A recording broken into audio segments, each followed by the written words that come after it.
సంజన గారు ఏదో ట్రై చేస్తుంది పాపము, టాప్ 5 రావడానికి ట్రై చేస్తుంది. తనకు తెలుసు ఎట్లా కప్పు కొట్టాను, తను కూడా తెలుసు. ఏదో టాప్ 5 వరకు ట్రై చేస్తుంది, కానీ టాప్ 5 వరకు ఉండే ఛాన్స్ లేదు. చాలా మంది ఇప్పుడు తనుజ గారు ప్రతిసారి టార్గెట్ చేస్తుందని చెప్పేసి అంటున్నారు కదా.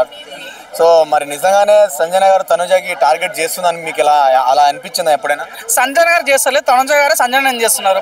చూడన్న 2 విషయాలు మొన్న జరిగిన విషయాలలో కూడా పప్పు వేసి అన్నం తినేటప్పుడు ఎప్పుడు ఒక మనం తిడుతుంటే అన్నం తినబుద్ది కాదన్న. పాపం సంజన గారు తన రీసెంట్గానే తన డెలివరీ అయ్యి బిగ్ బాస్కి వెళ్ళింది. సో తనకు ఆకలి ఎక్కువ అవుతుంది, అవునని కాదన్న. సో అట్లాంటి వ్యక్తిని అర్థం చేసుకోకుండా నువ్వు అన్నం గింత వేసుకుంటున్నావు ఇంత వేసుకుంటావు అని అనడం కరెక్ట్ కాదు. గతంలో చూసుకుంటే కూడా పాప వేసుకునేటప్పుడు కూడా ఇట్లా తీసి పడేయటాలు కరెక్ట్ కాదు. ఎందుకంటే నీకన్నా ఏజ్లో పెద్దది సంజన.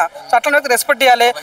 ఒక హీరోయిన్ తనకి ఏంటంటే బయటికి వెళ్ళి చాలా మంది కొత్త వాళ్ళు వచ్చారు కదా, చెప్పిరన్నమాట తనుజానికి మంచి ఓట్ బ్యాంక్ ఉందిరా, నువ్వు కప్పు కొడతావు అంటాలకే కాలు వేసుకొని గేమ్ ఆడకుండా నన్ను నాతో ఓడి పెట్టుకొని బయటికి వెళ్ళిపోతానని ఫీల్ అవుతుంది. కానీ అంత సీన్ లేదమ్మా. 100% తనుజ టాప్ 5 వెళ్తుండొచ్చు, కానీ కప్పు మాత్రం కొట్టనివ్వం. కప్పు కొడితే మాత్రం నిజంగా చెప్తున్నా అసలు బిగ్ బాస్ 9 కాదు అంటున్నా. సో బ్రో ఇప్పుడు రీతు మరి పవన్ లవ్ ట్రాక్ ఎలా అనిపిస్తుంది అన్న? నిజంగా కొన్ని రోజులు నాకు అనిపించింది ఏంది విష్ణుప్రియ ఫ్రెండ్ రీతు చౌదరి కదా, బిగ్ బాస్ 8లో రీతు చౌదరి మన విష్ణుప్రియ కూడా సేమ్ లవ్ ట్రాక్ నడిపింది, టాప్ 5 వరకు పోయింది. సేమ్ కాన్సెప్ట్తో ఈ అమ్మాయి కూడా వస్తుందేమో అనుకున్నా, కానీ నిజంగానే మధ్య మధ్యలో బాండ్ కనిపిస్తుంది అన్న. డిమాండ్ పవన్కి రీతు చౌదరికి ఏదో బాండ్ కనిపిస్తుంది. మొన్న కూడా నాగార్జున వచ్చినప్పుడు కాళ్ళ మీద పడి సారీ చెప్పిండు. సో మీరు అబ్జర్వ్ చేసుకుంటే బిగ్ బాస్ 4లో కూడా అభిజిత్ సేమ్ ఇట్లనే కాళ్ళ మీద పడ్డాడు అనమాట. నాగార్జున గారు తప్పు అయిపోయింది, ఇట్లా తప్పు అని మన అభిజిత్ పడ్డాడు. అప్పుడు ఎవరు గెలిచారు? అభిజిత్ గెలిచాడు. ఇప్పుడు డిమాండ్ పవన్ కూడా కాలం అవడం వల్ల ఇప్పుడు డిమాండ్ పవన్ పేరు కూడా బాగా వినిపిస్తుంది ఈ మధ్యలో. సో ఏంటంటే లవ్ ట్రాక్ అయితే నిజంగా జెన్యూన్ ఉంది. అంతేకాదు నిన్న ఒక టాస్క్ ఇచ్చిందన్నమాట. సో డిమాండ్ పవన్ తప్పు చేశావు కాబట్టి ఈ 1 వీక్ వరకు రీతు చౌదరితో మాట్లాడద్దు అన్నాడు. అయినా సరే రీతు చౌదరి మాట్లాడింది. కళ్యాణ్ పోయి నువ్వు టాస్క్ని అతిక్రమించినావు తప్పు అంటలకే కళ్యాణ్తోనే గొడవ పడుతుంది. అంటే వాళ్ళ మధ్య అంత బాండింగ్ ఉంది.